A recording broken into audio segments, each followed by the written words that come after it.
11 বছর বয়সের মধ্যে অনুপমা নোবেল পড়ে পড়ে মাথাটা একবারে বিগড়ে ফেলেছে। সে মনে করল মানুষের হৃদয়ে যত প্রেম, যত মাধুরী, যত শোভা, যত সৌন্দর্য, যত তৃষ্ণা আছে, সব খুঁটিয়া খুঁটিয়া বাছিয়া একত্রিত করিয়া নিজের মস্তিষ্কের ভিতর জমা করিয়া ফেলিয়াছে। মানুষের স্বভাব, মানুষের চরিত্র তাহার নখদর্পণে হইয়াছে। জগতের শিখিবার পদার্থ আর তার কিছুই নাই। সব জানিয়া ফেলিয়াছে, সব শিখিয়া ফেলিয়াছে। সতীত্বের জ্যোতি সে যেমন দেখিতে পায়, প্রণয়ের মহিমা সে যেমন বুঝিতে পারে, জগতে আর কেহ যেন তেমন সমজদার আছে বলিয়া অনুপমা কিছুতেই বিশ্বাস করিতে পারে। অনু ভাবিল সে একটি মাধবীলতা, সম্প্রতি মঞ্জুরিয়া উঠিতেছে। এই অবস্থায় আশু সহকার শাখা বেষ্টিত না হইলে ফোটা ফোটা কুড়িগুলি কিছুতেই পূর্ণ বিকশিত হইতে পারিবে। তাই খুঁজিয়া পাতিয়া একটি নবীন কান্তি সহকার মনোনীত করিয়া লইয়া এবং 2-4 দিবসের মধ্যেই তাহাকে মন, প্রাণ, জীবন, যৌবন সব দিয়া ফেলিল। মনে মনে মন দিবার ও মন নিবার সকলেরই সমান অধিকার, কিন্তু জড়াইয়া ধরিবার পূর্বে সহকারটার মতামতের ঈষৎ প্রয়োজন। এইখানেই মাধবীলতা কিছু বিপদে পড়িয়া গেল। নবীন নীরোৎকান্তকে সে কেমন করিয়া জানাইবে যে সে তাহার মাধবীলতা? স্ফুটনোন্মুখ হইয়া দাঁড়াইয়া আছে। তাহাকে আশ্রয় না দিলে এখনই কুড়ির ফুল লইয়া মাটিতে লুটাইতে লুটাইতে প্রাণ ত্যাগ করিবে। কিন্তু তাহার সহকার এত জানিতে পারিল না। না জানো, অনুপমার প্রেম উত্তরোত্তর বৃদ্ধি পাইতে লাগে। অমৃতে গরল, সুখে দুঃখে, প্রণয়ে বিচ্ছেদে চিরপ্রসিদ্ধ। 2-4 দিবসে অনুপমা বিরহ ব্যথায় জর্জরিত তনু হইয়া মনে মনে বলিল, স্বামী, তুমি আমাকে লও বা না লও, ফিরিয়া চাহো বা না চাহো, আমি তোমার চিরদাসী। প্রাণ যায় তাহাও স্বীকার, কিন্তু তোমাকে কিছুতেই ছাড়িতে পারিব না। এই জন্মে না পাই, আর জন্মে নিশ্চয়ই পাইব। তখন দেখিবে সতীশব্দীর ক্ষুদ্র বাহুতে কত বল। অনুপমা বড়লোকের মেয়ে। বাটি সংলগ্ন উদ্যানও আছে, মনোরম সরোবরও আছে। সে তার চাঁদও ওঠে, পদ্মও ফোটে, কোকিলও গান গায়, মধুপও ঝঙ্কার করে। এইখানে সে ঘুরিয়া ফিরিয়া বিরহ ব্যথার অনুভব করিতে লাগে। এলো চুল করিয়া, অলঙ্কার খুলিয়া ফেলিয়া, গাত্রে ধুলি মাখিয়া, প্রেমের যোগিনী সাজিয়া সরসীর জলে কখনো মুখ দিতে লাগিল, কখনো নয়ন জলে ভাসাইতে লাগিল, গোলাপ পুষ্পে চুম্বন করিতে লাগিল, কখনো অঞ্চল পাতিয়া তরুতলে সহন করিয়া হা হুতাশ ও দীর্ঘশ্বাস ত্যাগ করিতে লাগিল। আহারে তাহার রুচি নাই, সহনে ইচ্ছা নাই, সাজসজ্জায় বিষম বিরাগ, গল্পগুজবে রীতিমতো বিরক্তি। অনুপমা দিন দিন শুকাইতে লাগিল। দেখিয়া শুনিয়া অনুজননী মনে মনে প্রমাদ গণিলেন। এক বই মেয়ে নয়, তার কি হইল? জিজ্ঞাসা করিলে সে যে কি বলে কেউ বুঝিতে পারিল। ঠোঁটের কথা ঠোঁটেই মিলাইয়া যায়। অনুর জননী এক দিবস জগবন্ধুকে বলিলেন, ওগো, একবার কি চেয়ে দেখবে না? তোমার একটি বই মেয়ে নয়, সে যে বিনি চিকিৎসায় মারা যায়। জগবন্ধুবাবু বিস্মিত হইয়া বলিলেন, ওর হলো কি? তা জানি নে। ডাক্তার আসিয়া দেখিয়া শুনিয়া বলিলেন, অসুখ বিসুখ কিছু নয়। তবে এমন হয়ে যায় কেন? জগবন্ধু বিরক্ত হইয়া বলিলেন, তা কেমন করে জানবো?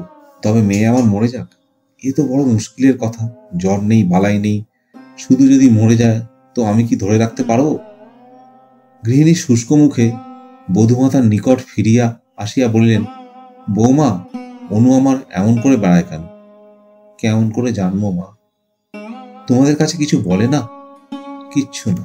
গৃহিণী প্রায় কাঁদিয়া ফেলিলেন। তবে কি হবে? না খেয়ে না শুয়ে এমন করে সমস্ত দিন বাগানে ঘুরিয়া বেড়ালে কদিন আর বাঁচবে? তোরা বাছা যা হোক একটা বিহিত করে দে, না হলে বাগানের পুকুরে একদিন ডুবে মর।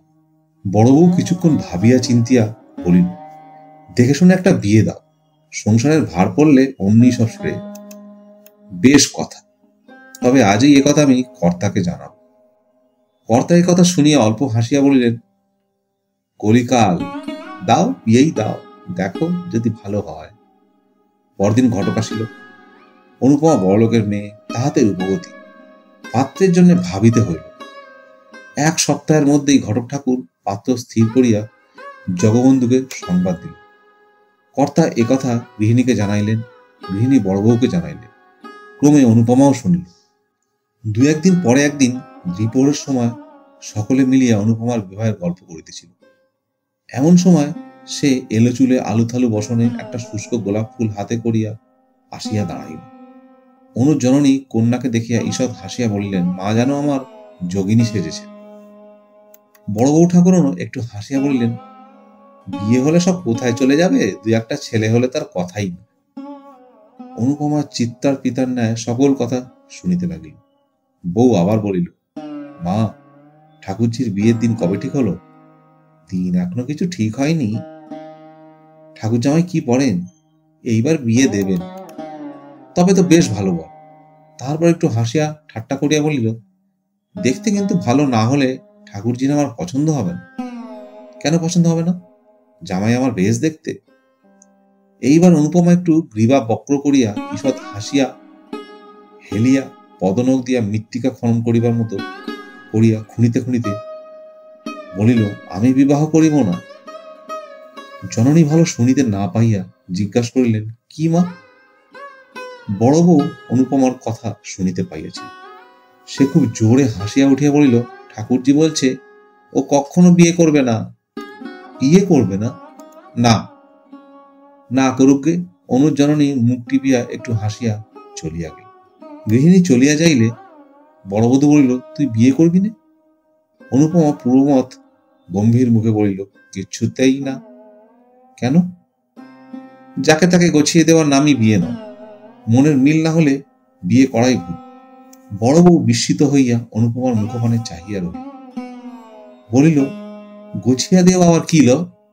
গছিয়া দেবে না তো কি, মেয়ে মানুষ দেখে শুনে পছন্দ করে বিয়ে করবে? নিশ্চয়।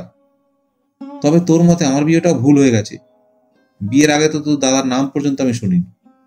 সবাই কি তোমার মতো? বউ আর একবার হাসিয়া বলিল, তোর কি তবে মনের মানুষ কেউ জুটেছে নাকি? অনুপমা বধূ ঠাকুরানীর সহাস্য বিদ্রুপের মুখখানি পূর্বাপেক্ষা চতুর্গুণ গম্ভীর করিয়া বলিল, বউ, ঠাট্টা করছো নাকি? এখন কি বিদ্রুপের সময়? কেন লো, হয়েছে কি? তবে শোনো। অনুপমার মনে হইল তাহার সম্মুখে তাহার স্বামীকে বধ করা হইতেছে। সহসা কতুল খাঁর দুর্গে বধমঞ্চে সম্মুখে বিমলা ও বীরেন্দ্র সিংহের দৃশ্য তাহার মনের মধ্যে ভাসিয়া উঠিল। অনুপমা ভাবিল, তাহারা যাহা পারে সে কি তাহা পারে না? সতী স্ত্রী জগতে কখনো কাউকে ভয় করে? দেখিতে দেখিতে তাহার চক্ষু অনৈসর্গিক প্রভায় ধকধক করিয়া জ্বলিয়া উঠিল। দেখিতে দেখিতে অঞ্চলখানা কোমরে জড়াইয়া গাছ কোমর বাঁধিয়া ফেলিল। ব্যাপার দেখিয়া বড়বধূ 3 হাত পিছাইয়া গেল। নিমেষে অনুপমা পার্শ্ববর্তীর খাটের খুঁড়ো বেশ করিয়া জড়াইয়া ধরিয়া উদ্ধনেত্রে চিৎকার করিয়া কহিতে লাগিল, প্রভু, স্বামী, প্রাণনাথ, জগৎ সমীপে আজ আমি মুক্ত কণ্ঠে স্বীকার করিব, তুমি আমার প্রাণনাথ। প্রভু, তুমি আমার, আমি তোমার। এ খাটের খুঁড়ো নয়, এ তোমার পদযুগল। আমি ধর্ম সাক্ষী করে তোমাকে পতিত্বে বরণ করেছি। এখন তোমার চরণ স্পর্শ করে বলছি, এই জগতে তুমি ছাড়া আর অন্য কেউ আমাকে স্পর্শও করতে পারবে না। কার সাধ্য প্রাণ থাকতে আমাদিগকে বিচ্ছিন্ন করে? মা গো, জগৎ জননী। বড়বধূ চিৎকার করিয়া ছুটিয়া বাহিরে আসিয়া পড়িল। ওগো, দেখগে ঠাকুরজি কেমন ধারা করছে যেন। দেখিতে দেখিতে গৃহিণী ছুটিয়া আসিলেন। বউ ঠাকুরানীর চিৎকার বাহির পর্যন্ত পৌঁছিয়াছিল। কি হয়েছে, কি হলো কি? কর্তা ও তাহার পুত্র চন্দ্রবাবু ছুটিয়া আসিলেন। কর্তা গিন্নিতে পুত্র পুত্রবধূতে দাস দাসীতে মুহূর্তে যেন ঘরে ভিড় হইয়া গেল। অনুপমা মূর্ছিত হইয়া খাটের কাছে পড়িয়া আছে। গৃহিণী কাঁদিয়া উঠিলেন। অনুর আমার হলো কি? ডাক্তার ডাক, জল আনো, বাতাস করো ইত্যাদি চিৎকারে পাড়ার অর্ধেক প্রতিবাসী বাড়িতে জমিয়া গেল। অনেকক্ষণ পরে চোখ খুলে ধীরে ধীরে অনুপমা বলিল, আমি কোথায়? তাহার জননী মুখের নিকট মুখ আনিয়া সস্নেহে বলিলেন, কেন মা, তুমি যে আমার কোলে শুইয়া আছো? অনুপমা দীর্ঘশ্বাস ফেলিয়া মৃদু মৃদু হাসিয়া কহিল, ও তোমার কোলে? ভাবছিলাম আমি আর কোথায় যেন স্বপ্নরাজ্যে তার সঙ্গে ভেসে যাচ্ছি। দরবিগলিত অশ্রু তাহার গণ্ড বাহির করিতে লাগিল। জননী তাহা মুছাইয়া দিয়া কাতর হইয়া বলিলেন, কেন কাঁদছ মা? কার কথা বলছ? অনুপমা দীর্ঘশ্বাস ফেলিয়া মৌন হইয়া রহিল। বড়বধূ চন্দ্রবাবুকে একপাশে ডাকিয়া বলিল, সবাইকে যেতে বল, আর কোনো ভয় নেই, ঠাকুরজি ভালো হয়েছে। ক্রমশ সকলে প্রস্থান করিয়া রাত্রে বড় বউ অনুপমার কাছে আসিয়া বলিল, ঠাকুরজি, কার সঙ্গে বিয়ে হলে তুই সুখী হোস? অনুপমা চক্ষু মুদ্রিত করিয়া কহিল, সুখ দুঃখ আমার কিছুই নাই, সেই আমার স্বামী। তা তো বুঝি, কিন্তু সে কে? সুরেশ। সুরেশই আমার। সুরেশ? রাখাল মজুমদারের ছেলে? হ্যাঁ, সেই। রাত্রে গৃহিণী একথা শুনিলেন। পরদিন অমনি মজুমদার বাড়িতে আসিয়া উপস্থিত হইলেন। নানা কথার পর সুরেশের জননীকে বলিলেন, তোমার ছেলের সঙ্গে আমার মেয়ের বিয়ে দাও। সুরেশের জননী হাসিয়া বলিলেন, মন্দ কি? ভালো মন্দর কথা নয়, দিতেই হবে। তবে সুরেশকে একবার জিজ্ঞেস করে আসি, সে বাড়িতেই আছে, তার মত হলে কর্তার অমত হবে না। সুরেশ বাড়ি থাকিয়া তখন বিয়ে পরীক্ষার জন্য প্রস্তুত হইতেছিল। এক মুহূর্ত তাহার এক বৎসর। তাহার মা বিবাহের কথা বললেন, সে কানেই তুলিল না। গৃহিণী আবার বলিলেন, সুরো, তোকে বিয়ে করতে হবে। সুরেশ মুখ তুলিয়া বলিল, তা তো হবেই, কিন্তু এখন কেন? পড়ার সময় ওসব কথা ভালো লাগে। গৃহিণী অপ্রভৃত হইয়া বলিলেন, না না, পড়ার সময় কেন, এক্সামিন হয়ে গেলে বিয়ে হবে। কোথায়? এই গায়ে, জগবন্ধুবাবুর মেয়ের সঙ্গে। কি? চন্দ্রর বোনের সঙ্গে, যেটাকে খুকি বলে ডাকতো? খুকি বলে ডাকবে কেন? তার নাম অনুপমা। সুরেশ অল্প হাসিয়া বলিল, হ্যাঁ, অনুপমা। দূর তা দূর, সেটা ভারী কুৎসিত। কুৎসিত হবে কেন? সে বেশ দেখতে। তা হোক বেশ দেখতে। এক জায়গায় শ্বশুর বাড়ি বাপের বাড়ি আমার ভালো লাগে না। কেন, তাতে দোষ কি? দোষের কথায় কাজ নেই। তুমি এখন যাও মা, একটু পড়ি, কিছুই এখনো হয়নি। সুরেশের জননী ফিরিয়া আসে বলিলেন, সুরো তো এক গায়ে কিছুতেই বিয়ে করতে চায় না। কেন, তা তো জানি না। অনুর জননী মজুমদার গৃহিণীর হাত ধরিয়া কাতরভাবে বলিলেন, তা হবে না ভাই, এ বিয়ে তোমাকে দিতে হবে। ছেলের অমত, আমি কি করবো বলো? না হলে আমি কিছুতেই ছাড়বো না। তবে আজ থাক, কাল আর একবার বুঝিয়ে দেখব, যদি মত করতে পারি। অনুর জননী বাড়ি ফিরিয়া আসিয়া জগবন্ধুকে বলিলেন, ওদের সুরেশের সঙ্গে যাতে অনুর বিয়ে হয় তা করো। কেন বলো দেখি? রায়গ্রামে তো একরকম সব ঠিক হয়েছে, সে সম্বন্ধে আবার ভেঙে কি হবে? কারণ আছে। কি কারণ?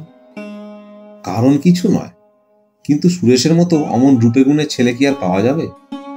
আর ও আমার একটিমাত্র মেয়ে, তার দূরে বিয়ে দেব না। সুরেশের সঙ্গে হলে যখন খুশি দেখতে পাবো। আচ্ছা, চেষ্টা করব। চেষ্টা না, নিশ্চিত দিতে হবে। কর্তা নোক নাড়ার ভঙ্গি দেখিয়া হাসিয়া ফেলিলেন, বললেন, তাই হবে গো। সন্ধ্যার পর কর্তা মজুমদারের বাটি হইতে ফিরিয়া আসিয়া গৃহিণীকে বলিলেন, বিয়ে হবে না। সে কি কথা? কি করবো বলো? ওরা না দিলে তো আমি জোর করে ওদের বাড়িতে মেয়ে ফিরে দিয়ে আসতে পারি না। দেবে না কেন? এক গায়ে বিয়ে হয়, ওদের মত নেই। গৃহিণী কপালে করাঘাত করিয়া বলিলেন, আমার কপালের দোষ। পরদিন তিনি পুনরায় সুরেশের জননীর নিকট আসিয়া বলিলেন, দিদি গো, বিয়ে দে। আমার তো ইচ্ছা আছে, কিন্তু ছেলের মত কি করি? আমি লুকিয়ে সুরেশকে আরো 5,000 টাকা দেব। টাকার লোক বড় লোক। সুরেশের জননী একথা সুরেশের পিতাকে জানাইলেন। কর্তা সুরেশকে ডাকিয়া বলিলেন, সুরেশ, তোমাকে বিয়ে করতেই হবে। কেন? কেন আবার কি? এ বিবাহে তোমার গর্ভধারণের মত, আমারও মত, সঙ্গে সঙ্গে একটু কারণও হয়ে পড়েছে। সুরেশ নতমুখে বলিল, এখন পড়াশোনার সময়, পরীক্ষার ক্ষতি হবে। তা আমি জানি বাবু, পড়াশোনার ক্ষতি করে তোমায় কিছু করতে বলছি না। পরীক্ষা শেষ হলে বিয়ে করো, যে আজ্ঞে। অনুর জননীর আনন্দের সীমা নাই। একথা তিনি কর্তাকে বলিলেন। দাস দাসী সকলেরই মনে আনন্দে একথা জানাইয়া দিল। বড় বউ অনুপমাকে ডাকিয়া বলিল, ওলো, বর যে ধরা দিয়েছে। অনু সলজ্জে ঈষৎ হাসিয়া বলিল, তা আমি জানতাম। কেমন করে জানলি? চিঠিপত্র চলতো নাকি? প্রেম অন্তর্যামী, আমাদের চিঠিপত্র অন্তরে চলত। ধন্যী মেয়ে তুই। অনুপমা চলিয়া যাইলে বধূ ঠাকুরানী মৃদু মৃদু করিয়া বলিল, পাগামি শুনলে গা জ্বালা করে। আমি 3 ছেলের মা, উনি আজ আমাকে প্রেম শেখাতে এলেন। দুর্লভ বসু বিস্তর অর্থ রাখিয়া পরলোক গমন করিলেন। তাহার বংশতিবর্ষীয় একমাত্র পুত্র ললিতমোহন সাধ্য শান্তি সমাপ্ত করিয়া একদিন স্কুলে যাইয়া মাস্টারকে বলিল, মাস্টারমশাই, আমার নামটা কেটে দিন। কেন বাপু? মিথ্যে পড়ে শুনে কি হবে? যে জন্য পড়াশোনা তা তোমার বিস্তর আছে। বাবা আমার জন্য অনেক রেখে গেছেন। মাস্টার চক্ষু টিপিয়া অল্প অল্প হাসিয়া বলিল, তবে আর ভাবনা কি, এইবার যাও চড়গে। এইখানেই ললিতমোহনের বৃদ্ধাভ্যাস ইতি হইল। ললিতমোহনের কাঁচা বয়স, তাহাতে বিস্তর অর্থ, কাজেই স্কুল ছাড়িবা মাত্র বিস্তর বন্ধু জুটিয়া গেল। ক্রমে তামাক, সিদ্ধি, গাঁজা, মদ, গায়ক গায়িকা ইত্যাদির পর একটি করিয়া ললিতমোহনের বৈঠকখানা পূর্ণ করিল। একদিকে পিতৃসঞ্চিত অর্থরাশিও জলবৎ ঢেউ খেলিয়া তরতর করিয়া সাগর অভিমুখে ছুটিয়া চলিতে লাগিল। তাহার জননী কাঁদিয়া কাটিয়া অনেক বুঝাইলেন, অনেক বলিলেন, কিন্তু সে তাহাতে কর্ণপাত করিল। একদিন ঘূর্ণিত লোচনে মাতৃ সান্নিধ্যে আসিয়া বলিল, মা, এখনই আমাকে 50টা টাকা দাও। মা বলিলেন, একটিও পয়সা আমার নেই। ললিতমোহন দ্বিতীয় বাক্যবায় না করিয়া একটা কুড়ুল লইয়া জননীর হাত বাক্স চিরিয়া ফেলিয়া 50 টাকা লইয়া প্রস্থান করিল। তিনি দাঁড়াইয়া সমস্ত দেখিলেন, কিন্তু কিছুই বলিলেন। পরদিন পুত্রের হস্তে লোহার সিন্দুকের চাবি দিয়া বলিলেন, বাবা, এই লোহার সিন্দুকের চাবি নাও। তোমার বাপের টাকা যেমন ইচ্ছা খরচা করো, আর আমি বাধা দিতে আসবো, কিন্তু ঈশ্বরের কাছে প্রার্থনা করি যেন আমি গেলে তোমার চোখটা ফোটে। ললিত বিস্মিত হইয়া বলিল, কোথায় যাবে? জননী বলিল, তা জানি নে। আত্মঘাতী হলে কোথায় যেতে হয় কেউ জানে? তবে শুনেছি সদ্গতি হয় না। তা কি করে বলবো বল? আমার যেমন কপাল, আত্মঘাতী হবে। না হলে আর উপায় কি? তোমাকে পেটে ধরে আমার সব সুখই হলো। এখন নিত্যি নিত্যি তোমার লাথি চাটা খাওয়াচ্ছে যমদূতের আগুন কুণ্ডও ভালো। ললিতমোহন জননীকে চিনিত। সে বিলক্ষণ জানিত যে তাহার জননী মিথ্যা ভয় দেখাইবার লোক নহে। তখন কাঁদিয়া ভূমে লুটাইয়া পা জড়াইয়া ধরিয়া বলিল, মা, তুমি আমাকে মাফ করো। এমন কাজ আর কখনো করব না। তুমি থাকো, তুমি যেও না। জননী রুক্ষ ভাবে বলিলেন, তাও কি হয়? তোমার বন্ধু বান্ধব তারা সব কোথায়? আমি কাউকে চাইনি, আমার টাকা কড়ি বন্ধু বান্ধব কিছুই চাইনি, শুধু তুমি থাকো। তোমার কথায় বিশ্বাস কি? কেন মা, আমি তোমার মন্দ সন্তান? তাহলে অবিশ্বাসের কাজ কি কখনো করেছি? তুমি এখন থেকে ইচ্ছা সুখে যা দেবে তার অধিক 1 পয়সা চাবো। ইচ্ছা সুখে তোমাকে 1 পয়সাও দিতে ইচ্ছা হয় না, কেননা 1 বৎসর 1.5 বৎসরের মধ্যে তুমি যত টাকা উড়িয়েছ তার অর্ধেকও কখনো তোমার জীবনে উপার্জন করতে পারবে না। তুমি আমাকে কিচ্ছু দিও না। জননী কোমল হইলেন, না, অতটা তোমার সবে না। আমিও তা ইচ্ছে করিনি। মাসে 100 টাকা পেলে তোমার চলবে কি? স্বচ্ছন্দে। তবে তাই হোক। 2-1 দিনের মধ্যেই তার বন্ধু বান্ধবরা একে একে সরিয়া পড়িতে লাগিল। ললিতমোহন 2-1 জনের বাটিতে ডাকতে গেল। কেউ বলিল, কাল যাব, কেউ বলিল, আজ কাজ আছে। ফলত কেহই আসিল। এখন সে সম্পূর্ণ একা। একা মদ খায়, একা ঘুরিয়া বেড়ায়। একবার মনে করিল মদ আর খাইবে না, কিন্তু সময় কিরূপে কাটিবে? কাজেই মদ ছাড়া হইল না। একটা পথে সে প্রায় ঘুরিয়া বেড়াইতে লাগল। এ পথটা জগবন্ধুবাবুর বাগানের পার্শ্ব দিয়া অপেক্ষাকৃত নির্জন বলিয়া মদ খাইয়া এখানে বেড়াইয়া অধিক সুখ হইত। মাতাল বলিয়া তাহার গ্রাম্য অক্ষয়। কাহারও বাড়িতে যাওয়া ভালো দেখায় না, কাজেই মদ খাইয়া নিজের সঙ্গে নিজে বেড়াইতে লাগিল। আজকাল তাহার একজন সঙ্গী জুটিয়াছে, সে অনুপমা। আসিতে যাইতে সে প্রায়ই দেখে তাহারই মতো অনুপমা বাগানের ভিতর ঘুরিয়া ঘুরিয়া বেড়ায়। অনুপমাকে সে বাল্যকাল হইতে দেখিয়া আসিতেছে, কিন্তু আজকাল তাহাতে যেন একটু নতুনত্ব দেখিতে পায়। জগবন্ধুর বাগানের প্রাচীরের এক ভগ্ন অংশ ছিল, সেইখানে একটা গাছের পাশে দাঁড়াইয়া দেখে অনুপমা উদ্যানময় ঘুরিয়া বেড়াইতেছে। কখনো বা তরুতলে বসিয়া মালা গাঁথিছে, কখনো বা ফুল তুলিতেছে। এক এক সময় সরসীর জলে পদদ্বয় ডুবাইয়া বালিকা সুলভ ক্রিয়া করিতেছে। দেখতে তাহার বেশ লাগে।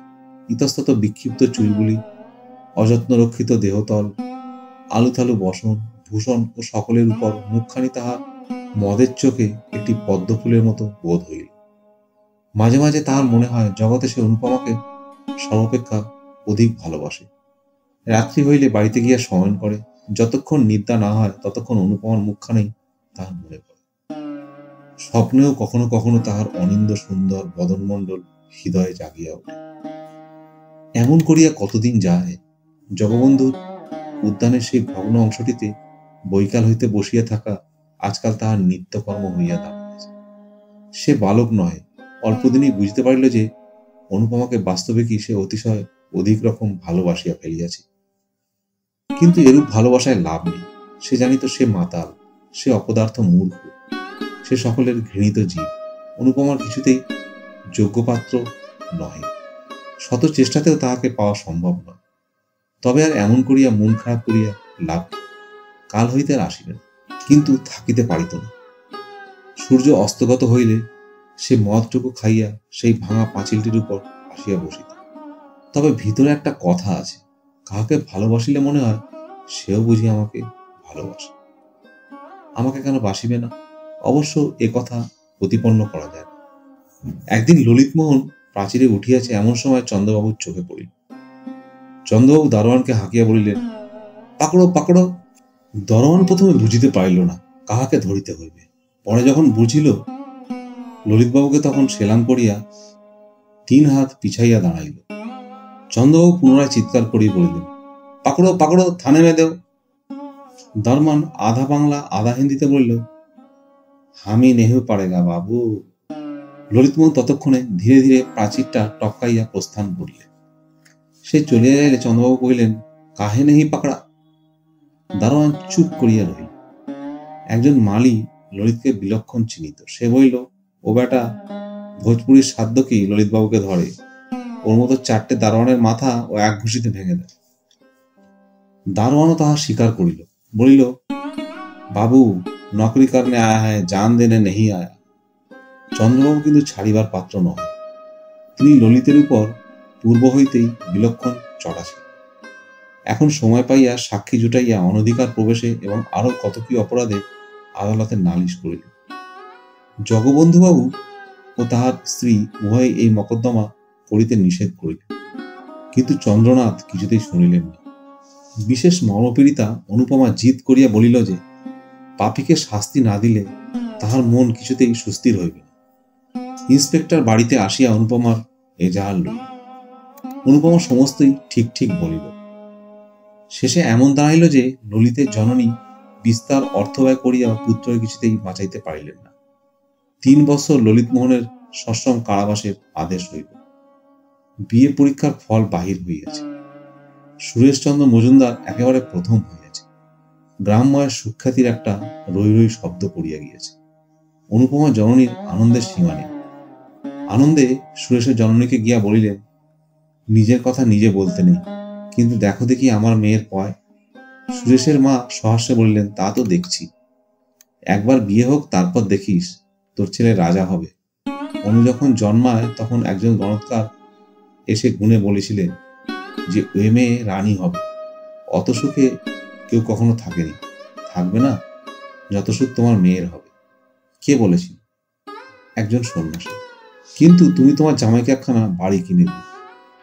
তা দেব না? চন্দ্রকে আমি পেটের ছেলে বলেই জানি, কিন্তু অনুরত কর্তার অর্ধেক বিষয় পাওয়া উচিত। আমি বেঁচে থাকলে তা পাবেও। তাই হোক, ওরা রাজরানী হোক, সুখে থাক, আমরাও যেন দেখে মরি। 2 দিন পরে রাখাল মজুমদার পুত্রকে ডাকিয়া বলিলেন, এই বৈশাখে তোমার বিবাহের দিন স্থির করিলাম। এখন বিবাহ হয় আমার একেবারে ইচ্ছা নেই। কেন? আমি স্কলারশিপ পেয়েছি, তাতে আমি ইচ্ছা করলে বিলেতে গিয়ে পড়তে পারি। তুমি বিলেত যাবে? ইচ্ছা আছে, পড়ে পড়ে তোমার মাথা খারাপ হয়ে গিয়েছে। অমন কথা মুখে আর এনো না। বিনা পয়সা যখন এ সুবিধা পেয়েছি তখন দোষ কি? রাখালবাবু এ কথার একেবারে অগ্নিশর্মা হইয়া উঠিলেন। নাস্তিক বেটা, দোষ কি? পরের পয়সা যদি বীজ পাওয়া যায় তাও খেতে হবে নাকি? সে কথা এ কথায় অনেক প্রভেদ। প্রভেদ আর কোথায়? একদিকে জাত খোয়ানো, ম্লেচ্ছ আর অপরদিকে বিষভোজন ঠিক এক নয় কি? চুল চুল মিলে গেল নাকি? সুরেশ আর কোনো প্রতিবাদ না করিয়া নিরুত্তরে প্রস্থান করিল। সে চলিয়া যাইলে রাখালবাবু আপনা আপনি হাসিয়া বলিলেন, বেটা পাতা দুই ইংরাজি পড়ে আমাদের সঙ্গে তর্ক করতে আসে। কেমন কথাটা বললাম? পরের পয়সায় বিষ পেলে কি আর খেতে হবে? বাছাধন দ্বিতীয় কথাটি বলতে পারল না। এ অকাট্য যুক্তি কেউ কাটতে পারে?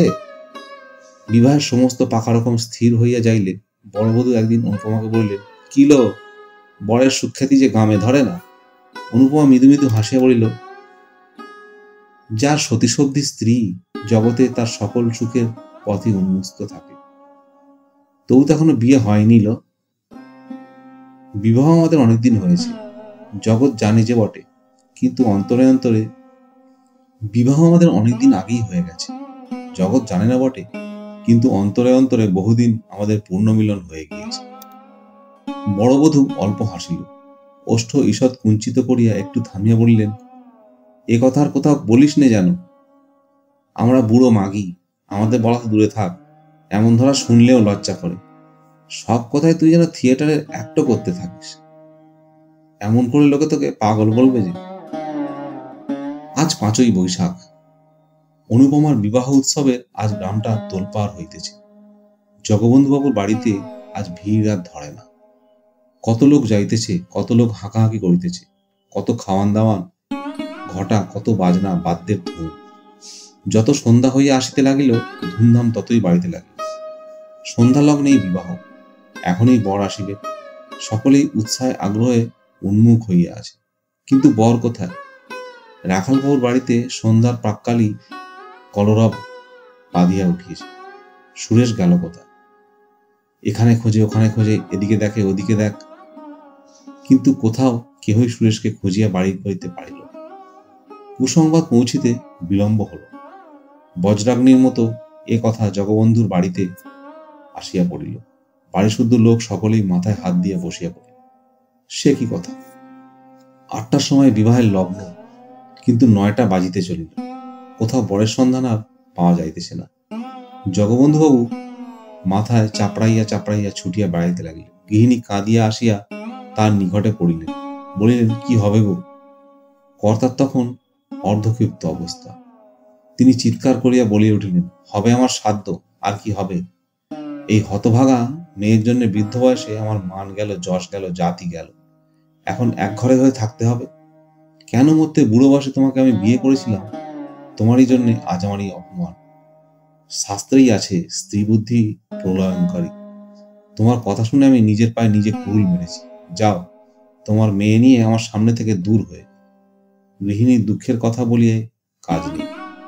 এদিকে এই আর ওদিকে আর এক বিপদ। অনুপমা ঘন ঘন মূর্ছা যাইতেছে। একদিকে রাত্রি বাড়িয়া চলিতেছে। 10টা, 11টা, 12টা ক্রমশ হইয়া গেল। 1টা, 2টা বাজিয়া গেল, কিন্তু কোথাও সুরেশের সন্ধান মিলল না। সুরেশকে পাওয়া যাক আর না যাক, অনুপমার বিবাহ কিন্তু দিতেই হবে। কেননা আজ রাত্রে বিবাহ না হইলে জগবন্ধুবাবুর জাতি যায়। রাত্রি আন্দাজ 3টের সময় 50 বছর বয়সী কাশরোগী রামদুলাল দত্তকে পাড়ার 5 জন জগবন্ধুর হিতৈষী বন্ধু বরবেশে খাড়া করিয়া লইয়া আসিল। অনুপমা যখন শুনিল এমন করিয়া তাহার মাথা খাইবার উদ্যোগ হইতেছে, তখন মূর্ছা ছাড়িয়া দিয়া জননীর পায়ে পড়িয়া লুটাইয়া পড়িল। ওমা, আমায় রক্ষা করো, এমন করে আমার গলায় ছুরি দিও না। এ বিয়ে দিলে আমি নিশ্চয়ই আত্মঘাতী হব। মা কাঁদিয়া বলিলেন, আমি কি করব মা? মুখে যাহাই বলুন না, কন্যার দুঃখ ও আত্মগ্লানিতে তাহার হৃদয় পুড়িয়া যাইতেছিল। তাই কাঁদিয়া কাটিয়া আবার স্বামীর কাছে আসিলেন, ওগো, একবার শেষটা ভেবে দেখো, এ বিয়ে দিলে আমার মেয়ে বিষ খাবে। কর্তা কোনো কথা না কহিয়া একেবারে অনুপমার নিকট আসিয়া গম্ভীরভাবে বলিলেন, ওঠো, ভোর হয়ে যায়। কোথায় যাব বাবা? এখনই সম্প্রদান করিব। অনুপমা কাঁদিয়া ফেলিল, বাবা, আমাকে মেরে ফেলো, আমি বিষ খাব। যা ইচ্ছা হয় কাল খেও মা, আজ বিয়ে দিয়ে আমার জাত বাঁচাই, তারপর যেমন খুশি করো, বিষ খেয়েও জলে ডুবে মরো, আমি একবারও বারণ করব। এ কি নিদারুণ কথা! একেবারেই যথার্থ। এই অনুপমার ভিতর পর্যন্ত শিহরিয়া উঠে। বাবা, আমায় রক্ষা করো। কত কাতরোক্তি, কত কন্দন, কিন্তু কোনো কথাই খাটিল না। দৃঢ়প্রতিজ্ঞ জগবন্ধুবাবু সেই রাত্রি বৃদ্ধ রামদুলাল দত্তের হাতে অনুপমাকে সম্প্রদান করিলেন। বহুকাল বিপত্নিক বৃদ্ধ রামদুলাল আপনার বলিতে সংসারে আর কেহ নাই। দুইখানি পুরাতন ঘর, একটু শাকসবজির বাগান, ইহাই দত্তজির সাংসারিক সম্পত্তি। বহু ক্লেশে তাহার দিন গুজরান। বিবাহ করিয়া পরদিন অনুপমাকে বাড়ি আনিলেন। সঙ্গে সঙ্গে অনেক খাদ্যদ্রব্য আসিল, অনেক দাসদাসী আসিল। কোনো ক্লেশ নাই। 6-7 দিন তাহার পরম সুখে অতিবাহিত হইল। বড়লোক শ্বশুর, আর তাহার কোনো ভাবনা নাই। বিবাহ করিয়া কপাল ফিরিয়াছে। কিন্তু অনুপমার স্বতন্ত্র কথা। আর 2 দিন থাকিয়া সে পিত্তলায় ফিরিয়া আসিল। তখন তাহার মুখ দেখিয়া দাসদাসীরাও গোপনে চক্ষু মুছিল। বাড়ি গিয়া প্রাণত্যাগ করিব, এ পরামর্শ অনুপমা স্বামী ভবন হইতে স্থির করিয়া রাখিয়াছিল। এইবার যথার্থ মরিবার বাসনা হইয়াছে। অনেক রাত্রে সকলে নিদ্রিত হইলে সে নিঃশব্দে খিড়কির দ্বার খুলিয়া বাগানের পুষ্করিণীর সোপানে আসিয়া বসিল। আজ তাহাকে মরিতে হইবে, মুখের মরা নয়, কাজের মরা, মরিতেই হইবে। অনুপমার মনে পড়িল আর একদিন সে যে এইখানে মরিতে গিয়েছিল, সেও অধিক দিন নয়। কিন্তু তখন মরিতে পারে নাই, কেননা একজন ধরিয়া ফেলিয়াছিল। আজ সে কোথায়? জেলখানায় কয়েদ খাটিতেছে। কোন অপরাধে? শুধু বলিতে আসিয়াছিল যে সে তাহাকে ভালোবাসে। কে জেলে দিল? চন্দ্রবাবু। কেন? তাহাকে দেখিতে পারিত না বলিয়া? সে মাতাল বলিয়া? সে অনধিকার প্রবেশ করিয়াছিল বলিয়া? কিন্তু অনুপমা কি বাঁচাইতে পারিত না? পারিত, কিন্তু তাহা সে করে নাই, বরং জেলে দিতে সহায়তা করিয়াছে। আজ তাহার মনে হইল ললিত কি যথার্থই তাহাকে ভালোবাসিত? হয়তো বাসিত, হয়তো বাসিত না। না বাসুক, কিন্তু তাহাকে দণ্ডিত করিয়া তাহার কি ইষ্ট সিদ্ধি হইয়াছে? জেলে পাথর ভাঙিতেছে, ঘানি টানিতেছে, আরও কত কি নীচ কর্ম করিতে হইতেছে। ইহাতে হয়তো চন্দ্রবাবুর লাভ হইয়াছে, কিন্তু তাহার কি? সে দণ্ডিত না হইলে কি তাহাকে পাইতে পারিত? যিনি এখন মনের আনন্দে নিজের উন্নতির জন্য জাহাজে চড়িয়া বিলাত যাইতেছেন, অনুপমা সেইখানে বসিয়া বহুক্ষণ ধরিয়া কাঁদিয়া তাহার পর জলে নামিল। এক হাঁটু, এক বুক গলা করিয়া ক্রমশ ডুবন জল আসিয়া পড়িল। 8 মিনিট সময় জলতলে থাকিয়া অনেকটা জল খাইয়া সে আবার উপরে ভাসিয়া উঠিল, আবার ডুব দিল, আবার ভাসিয়া উঠিল। সে সাঁতার দিতে জানিত, তাই সমস্ত পুষ্করিণীটা তন্ন তন্ন খুঁজিয়াও কোথাও ডুবন জল মিলিল না। অনেকবার ডুব দিল, অনেক জলও খাইল, কিন্তু একবার ডুবিয়া যাইতে কিছুতেই পারিল না। সে দেখিল মরিতে স্থির সংকল্প হইয়াও ডুব দিয়া নিঃশ্বাস আটকাইয়া আসিবার উপক্রম হইলেই নিঃশ্বাস লইতে ওপরে ভাসিয়া উঠিতে হয়। এইরূপে পুষ্করিণীটা সাঁতার কাটিয়া প্রায় নিশা শেষে যখন সে তাহার ক্লান্ত অবসন্ন নির্জীব দেহখানা কোনরূপে টানিয়া আনিয়া সোপানের উপরে ফেলিল, দেখিল যে কোনো অবস্থায়, যে কোনো কারণেই হোক, এমন করিয়া একটু একটু করিয়া প্রাণ পরিত্যাগ করা বড় সহজ কথা নহে। পূর্বে সে বিরহ ব্যথায় জর্জরিত হইয়া দিনে শতবার করিয়া মরিতে যাইত। তখন ভাবিত প্রাণটা রাখা না রাখা নায়ক নায়িকার একেবারে মুঠোর ভিতরে। কিন্তু আজ সমস্ত রাত্রি ধরিয়া প্রাণটার সহিত ধস্তাধস্তি করিয়াও সেটাকে সে বাহির করিয়া ফেলিতে পারিল না। আজ সে কিছুক্ষণ বুঝিল তাহাকে জন্মের মতো বিদায় দেওয়া তার 11 বর্ষীয় বিরহ ব্যথার কুলাইয়া ওঠে না। ভোরবেলায় যখন সে বাড়ি আসিল তখন তার সমস্ত শরীর শীতে কাঁপছে। মা জিজ্ঞেস করিলেন, অনু, এত ভোরে নে এলি মা? অনু ঘাড় নাড়িয়ে জানাইল, হ্যাঁ। এদিকে দত্ত মহাশয় একরূপ চিরস্থায়ী রূপে শ্বশুর ভবনে আশ্রয় লইয়াছেন। প্রথম প্রথম জামাই আদর তাহার কতকটা মিলিত, কিন্তু ক্রমশ তাহাও কম হইয়া আসিল। বাড়িশুদ্ধ কেহই প্রায় তাহাকে আর দেখিতে পারে না। চন্দ্রবাবুর প্রতি কথায় তাহাকে ঠাট্টা বিদ্রূপ অপদস্থ লাঞ্ছিত করেন। একে তো চন্দ্রবাবুর হিংসা, তার কারণ যাহাতে আবার অকর্মণ্য জামতা বলিয়া জগবন্ধুবাবু কিছু বিষয় আশয় দিয়া যাইবেন বলিয়াছেন। অনুপমা কখনো আসে না, শাশুড়ি ঠাকুরানীও কখনো সে বিষয়ে তত্ত্ব লন না। তথাপি রামদুলালের মনের আনন্দে দিন কাটিতে লাগিল। যত্ন আত্মীয়তা তিনি বড় একটা ধার ধারিতেন না, যাহা পাইতেন তাহাতেই সন্তুষ্ট থাকিতেন। তাহার উপর দুবেলা পারিতোষজনক আহার জুটিতেছে, বৃদ্ধাবস্থায় দত্তমশাই ইহাই যথেষ্ট বলিয়া মনে করিয়া মানিয়া লইতেন। কিন্তু তাহার সুখভোগ করিবার অধিক দিনও আর বাকি ছিল না। একে জীর্ণশীর্ণ শরীর, তাহার উপর পুরাতন সখা কাশরোগ অনেকদিন হইতে তাহার শরীরে আশ্রয় গ্রহণ করিয়া বসিয়া আছে। প্রতি বৎসরই শীতকালে তাহাকে স্বর্গে লইয়া যাইবার জন্য টানাটানি করিত। এবারেও শীতকালে ভীষণ টানাটানি করিতে লাগিল। জগবন্ধুবাবু দেখিলেন রামদুলালের অস্থিমজ্জার প্রতি গ্রন্থিতে ছড়াইয়া পড়িয়াছে যক্ষা। পাড়াগাঁয়ের চিকিৎসা হইবে না জানিয়া কলিকাতায় পাঠাইয়া দিলেন। সেখানে কিছুদিন সুচিকিৎসার পর সতীশব্দী অনুপমার কল্যাণে 2 বছর ঘুরিতে না ঘুরিতে সদানন্দ রামদুলালের সংসার ত্যাগ করিলেন। তথাপি অনুপমা একটু কাঁদিল। স্বামী মরিলে বাঙালি মেয়েকে কাঁদিতে হয়, তাই কাঁদিল। তাহার পর স্বইচ্ছায় সাদা পড়িয়া সমস্ত অলঙ্কার খুলিয়া ফেলিল। জননী কাঁদিতে কাঁদিতে বলিলেন, অনু, তোর তো এ বেশ আমি চোখে দেখতে পারবো না, অন্তত হাতে একজোড়া বালাও রাখ। তা হয় না, বিধবার অলঙ্কার পরতে নেই। কিন্তু তুই তো কচি মেয়ে, তা হোক, বাঙালির মেয়ে বিধবা হইলে কচি বুড়ো সমস্ত এক হইয়া যায়। জননী আর কি বলিবেন, শুধু কাঁদিতে লাগিলেন। অনুপমার বৈধব্য লোকে নতুন করিয়া শোক করিল না। 2-1 বৎসরে সে বিধবা হইবে তা সকলেই জানিত। কেউ বলিল, মরার সঙ্গে বিয়ে দিলে কি আর সধবা থাকে? কর্তাও একথা জানিতেন, গৃহিণীও বুঝিতেন, তাই শোকটা নতুন করিয়া হইল না। যাহা হইবার তাহা বিবাহরাত্রেই হইয়া গিয়েছে। স্বামীকে ভালোবাসিত না, জানিল না, শুনিল না, তথাপি অনুপমা কঠোর বৈধব্যব্রত পালন করিতে লাগিল। রাত্রে জলস্পর্শ করে না, দিনে 1 মুষ্টি স্বহস্তে সিদ্ধ করিয়া লয়। একাদশীর দিন নিরম্বু উপবাস করে। আজ পূর্ণিমা, কাল অমাবস্যা, পরশু শিবরাত্রি, এমনি করিয়া মাসের পর মাস, দিনের পর দিন সে কিছু খায় না। কেহ কোনো কথা বলিলে বলে, আমার ইহকাল গিয়েছে, এখন পরকালের কাজ করিতে দাও। কিন্তু এত সহিবে কেন? উপবাস অনিয়মে অনুপমা শুকাইয়া অর্ধেক হইয়া গেল। দেখিয়া দেখিয়া গৃহিণী ভাবিলেন, এইবার সে মরিয়া যাইবে। কর্তাও ভাবিলেন, তাহার বড় বিচিত্র নয়।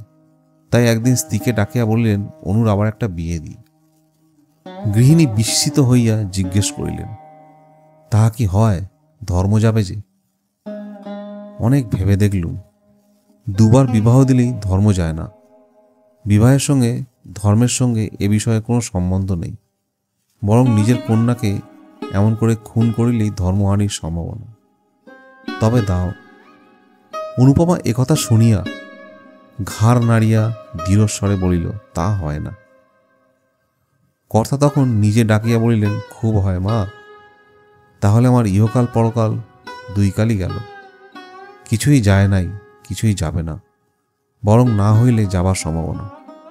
মনে করো তুমি যদি গুণবান প্রতিলাভ করো, তাহাতে 2 কালেরই কাজ করতে পারবে।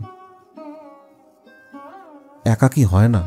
না মা, না মা, একা হয় না। অন্তত বাঙালি ঘরের মেয়ের দ্বারা হয় না। ধর্মকর্মের কথা ছেড়ে দিয়ে সামান্য কোনো একটা কর্ম করিতে হইলে তাদিকে অন্যের সাহায্যের গ্রহণ করতে হয়। স্বামী ভিন্ন তেমন সাহায্য আর কে করতে পারে বলো? আরও কি দোষে তোমার এত শাস্তি? অনুপমা নতমুখে বলিল, আমার পূর্বজন্মের ফল। গোড়া হিন্দু জগবন্ধুবাবু কর্ণে এ কথাটা খট করিয়া লাগিল। কিছুক্ষণ স্তব্ধ থাকিয়া বলিলেন, তাই যদি হয়, তবুও তোমার একজন অভিভাবকের প্রয়োজন। আমাদের অবর্তমানে কে তোমাকে দেখবে? দাদা দেখবেন? ঈশ্বর না করুন, কিন্তু সে যদি না দেখে, সে তোমার মায়ের পেটের ভাই নয়। বিশেষ আমি যতদূর জানি তার মনও ভালো নয়। অনুপমা মনে মনে বলিল, তখন বিষ খাবো? আরও একটা কথা আছে অনু, পিতা হলেও সে কথাটা আমার বলা উচিত। মানুষের মন সবসময় যে ঠিক একরকমই থাকবে তা কেউ বলতে পারে না। বিশেষ যৌবনকালের প্রবৃত্তিগুলি সর্বদা বশ রাখতে মুনি ঋষিরাও সমর্থ হন না। কিছুকাল নিস্তব্ধ থাকিয়া অনুপমা কহিল, জাত যাবে যে? না মা, জাত যাবে না, এখন আমার সময় হয়ে আসছে, চোখও ফুটছে। অনুপমা ঘাড় নাড়িল, মনে মনে বলিল, তখন জাত গেল আর এখন যাবে না? যখন চক্ষুকর্ণ বন্ধ করে তোমরা আমাকে বলিদান দিলে, তখন একবারও ভাবলে না কেন?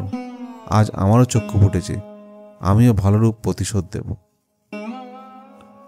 কোনরূপে তাহাকে টলাইতে না পারিয়া জগবন্ধু বলিলেন, তবে মা তাই ভালো, তোমার ইচ্ছার বিরুদ্ধে আমি বিবাহ দিতে চাই না। তোমার খাবার পরবার ক্লেশ না হয় তা আমি করে যাব। তারপর ধর্মে মন রেখে যাতে সুখী হতে পারো করো। 3 বৎসর পরে খালাস হইয়াও ললিতমোহন বাড়ি ফিরিল না। কেহ বলিল লজ্জা আসিতেছে না, কেহ বলিল সে গ্রামে কি আর মুখ দেখাতে পারে। ললিতমোহন নানা স্থানে পরিভ্রমণ করিয়া 2 বৎসর পরে সহসা একদিন বাটিতে আসিয়া উপস্থিত হইল। তাহার জননী আনন্দে পুত্রের শিরচুম্বন করিয়া আশীর্বাদ করিলেন, বাবা, এবার বিবাহ করিয়া সংসারী হও। যা কপালে ছিল তা ঘটে গেছে, এখন সেজন্য আর মনে দুঃখ করো না। ললিত যাহা হয় একটা করিবে স্থির করিল। 5 বৎসর পরে ফিরিয়া আসিয়া ললিত গ্রামে অনেক পরিবর্তন দেখিল। বিশেষ দেখিলে জগবন্ধুবাবুর বাড়িতে কর্তাগিন্নি কেহ জীবিত নাই। চন্দ্রনাথবাবু এখন সংসারের কর্তা। অনুপমা বিধবা হইয়া এইখানেই আছে, কারণ তাহার অন্যত্র স্থান নাই। পূর্বেই জননীর মৃত্যু হইয়াছিল। পরে পিতার মৃত্যুর পর অনুপমা ভাবিয়াছিল, পিতা যাহা দিয়া গিয়াছেন তাহা লইয়া কোনো তীর্থস্থানে থাকিবে এবং সেই টাকায় পুণ্যধর্ম নিয়মব্রত করিয়া অবশিষ্ট জীবনটা কাটাইয়া দিবে। কিন্তু সাধ্য শান্তি হইলে উইল দেখিয়া সে মর্মাহত হইল। পিতা কেবল তাহার নামে 500 টাকা দিয়া গিয়াছেন। তাহারা বড় লোক, এ সামান্য টাকা তাহাদিগের নিকট টাকাই নয়, বাস্তবিক। এই অর্থে কাহারও চিরজীবন গ্রাসাচ্ছাদ নির্বাহিত হইতে পারে না। গ্রামে অনেকেই কানাঘুষা করিল, এ উইল জগবন্ধুবাবুর নহে, ভিতরে কিছু কারসাজি আছে। কিন্তু সে কথায় ফল কি? নিরুপায় হইয়া অনুপমা চন্দ্রবাবুর বাড়িতেই রহিল। লোকে বলে, পিতার মৃত্যু না হওয়া পর্যন্ত সৎমাকে চিনিতে পারা যায় না। সৎ ভাইকেও সেই রূপে পিতার জীবিতকাল পর্যন্ত চিনিতে পারা খুব কঠিন।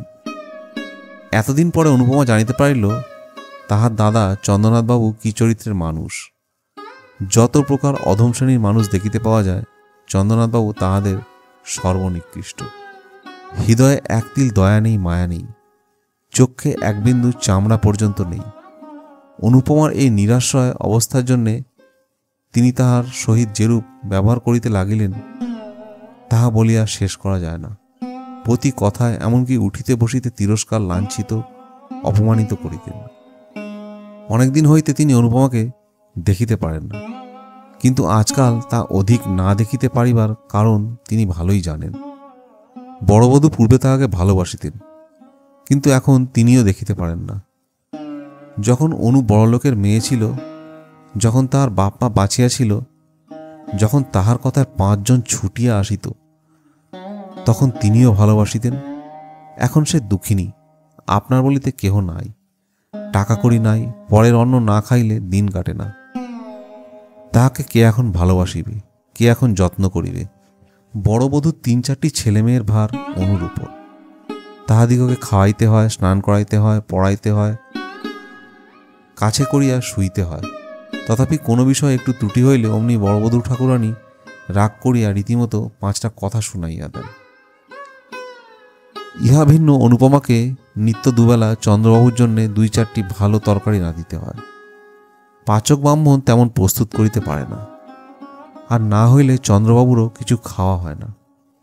একাদশী হোক, দ্বাদশী হোক, আর উপবাসী হোক, সে রান্না তাকে রাঁধিতেই হইবে। বিধবা হইয়া অনুপমা প্রাতঃকালে স্নান করিয়া অনেকক্ষণ ধরিয়া পুজো করিত।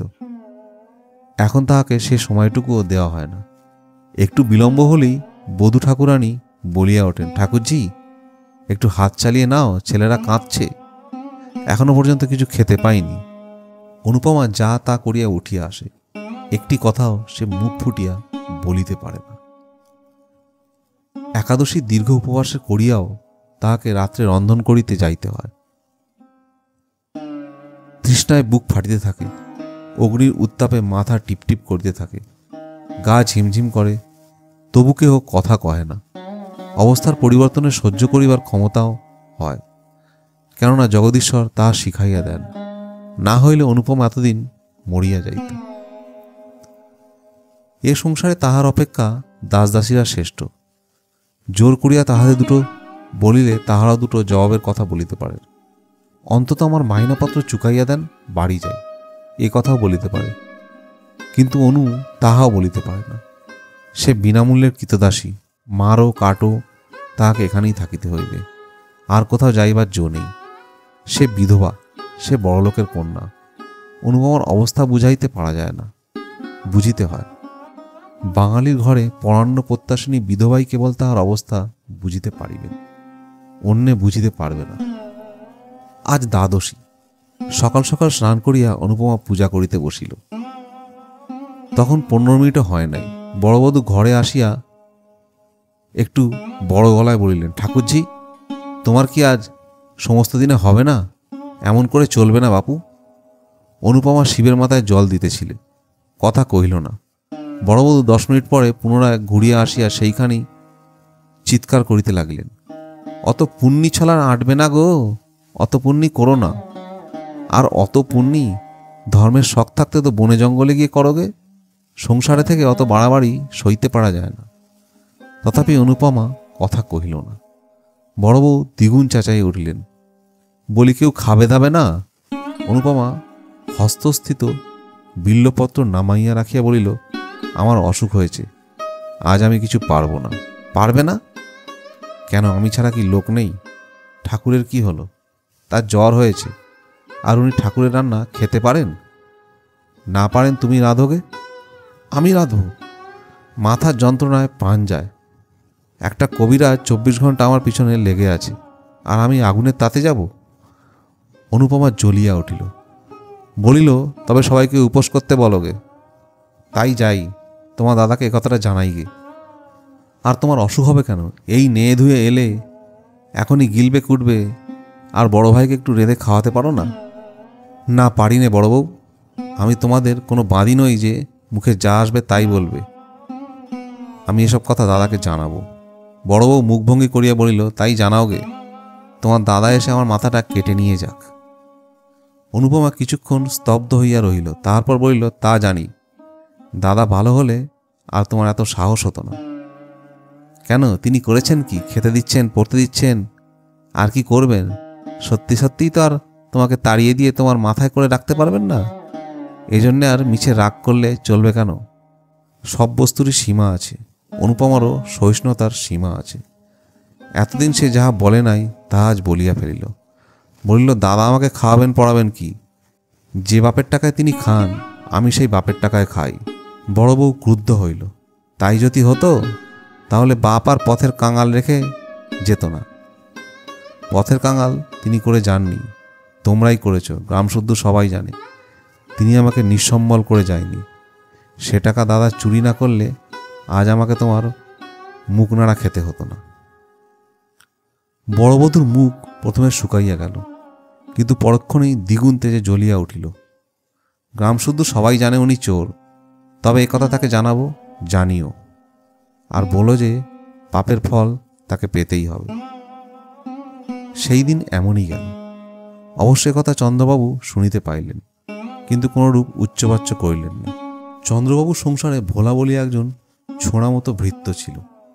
5-6 দিন পরে চন্দ্রবাবু একদিন তাহাকে বাটির ভিতরে ডাকিয়া আনিয়া বেদম প্রহার করিতে লাগিলেন। চিৎকার শব্দে অন্যান্য দাসদাসীরা ছুটিয়া আসিল। তখনও অসম্ভব মার চলিতেছে। অনুপমা ঘরের ভিতর পূজা করিতেছিল।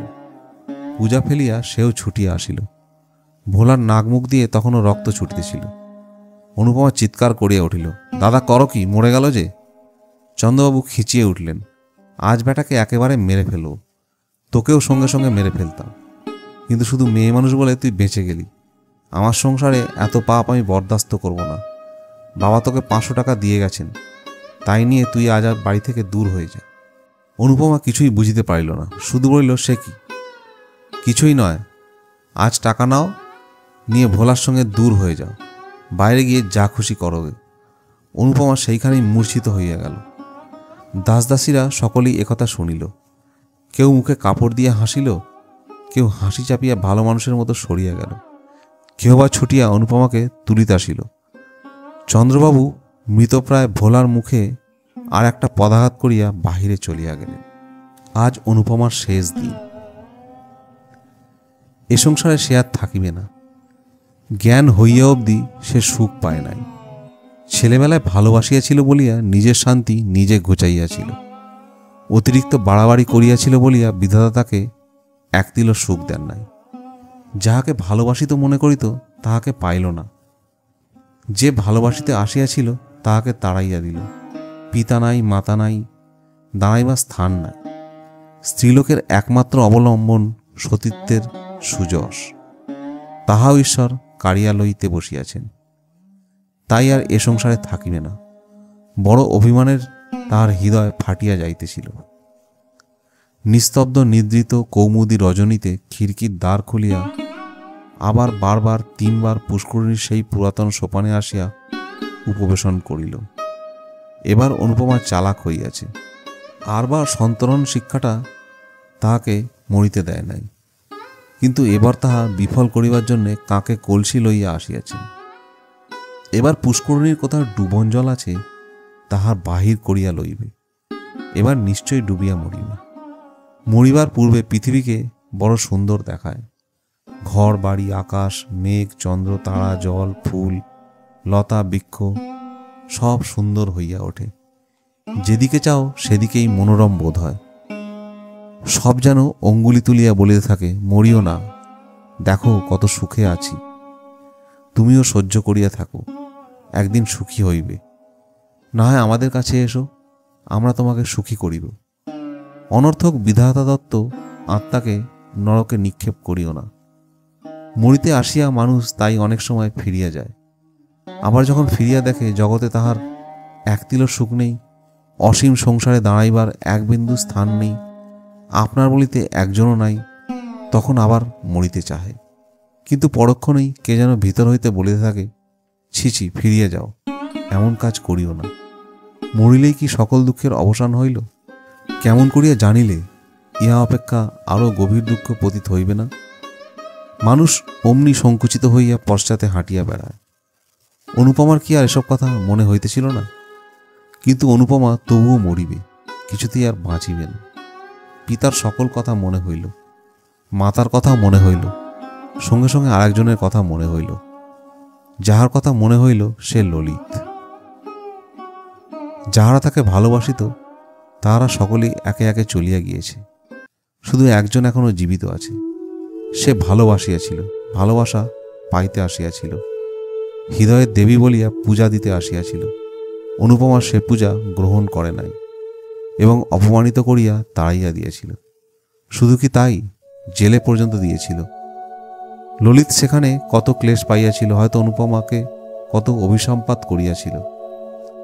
তাহার মনে হইল নিশ্চয়ই সেই পাপেই এত ক্লেশ, এত যন্ত্রণা। সে ফিরিয়া আসিয়াছে, ভালো হইয়াছে, মদ ছাড়িয়াছে, দেশের উপকার করিয়া আবার যশ কিনিতেছে। সে কি আজও তাহাকে মনে করে? হয়তো করে, হয়তো বা করে না। কিন্তু তাহাতে কি? তাহার যে কলঙ্ক রটিয়াছে, তিনি কি তাহা শুনিয়াছেন? যখন গ্রামে রুটি বেজে আমি কলঙ্কিনী হইয়া ডুবিয়াছি, কাল যখন আমার দেহ জলের উপর ভাসিয়া উঠবে, ছি, কত ঘৃণায় তাহার ওষ্ঠ কুঞ্চিত হইয়া উঠিল। অনুপমা আবার অঞ্চল দিয়া গলদেশে কলসি বাঁধিল। এমন সময় কে একজন পশ্চাৎ হইতে ডাকিল, অনুপমা। অনুপমা চমকাইয়া ফিরিয়া দেখিল একজন দীর্ঘকৃতি পুরুষ স্থির হইয়া দাঁড়াইয়া আছে। আগন্তুক আবার ডাকিল। অনুপমার মনে হইল যে এ স্বর আর কোথাও শুনিয়াছে, কিন্তু স্মরণ করিতে পারিল না, চুপ করিয়া রহিল। অনুপমা, আত্মহত্যা করো না। অনুপমা কোনো কালেই বীরানত লজ্জাবতী লতা নয়।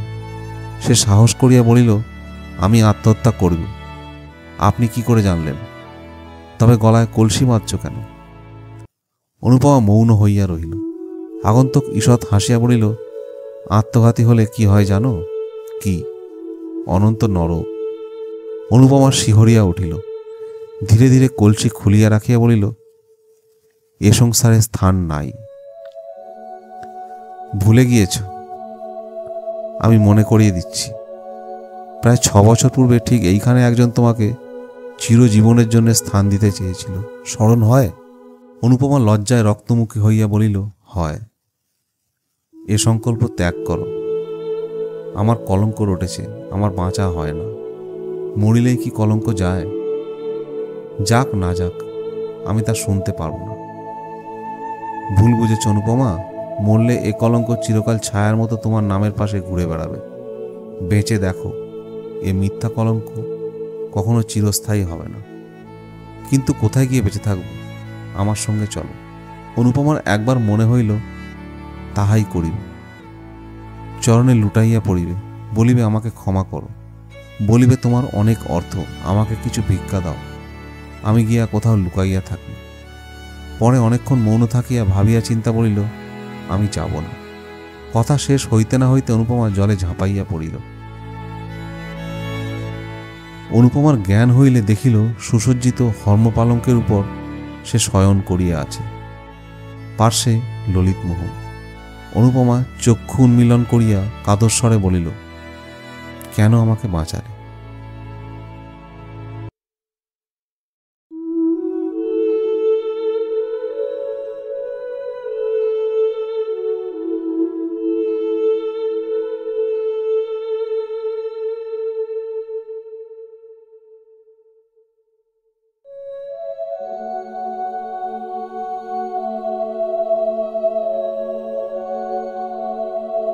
গল্প এখানেই শেষ নয়, সামনে আরো চমক আছে। পরবর্তী ভিডিওতে দেখা হবে, সঙ্গে থাকুন।